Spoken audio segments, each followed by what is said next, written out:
তো আরও কয়েকটা গাছ বাকি ছিল তোমাদের সাথে, সেটাও শেয়ার করব এখন।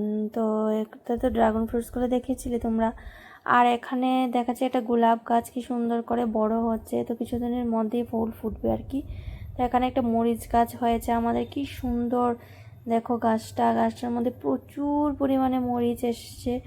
এরকম যদি দু তিনটে গাছ থাকে তাহলে আমাদের আর বাজার থেকে মরিচই আনতে হবে না, সেরকম অবস্থা আর কি।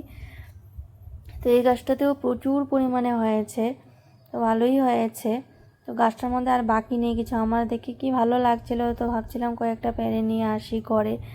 তো গেলাম যখন, তো কয়েকটা পারতেই হয়, তো সবগুলো তো আর বড় হয়নি, কিছু ছোট কিছু বড় ছিল আর কি।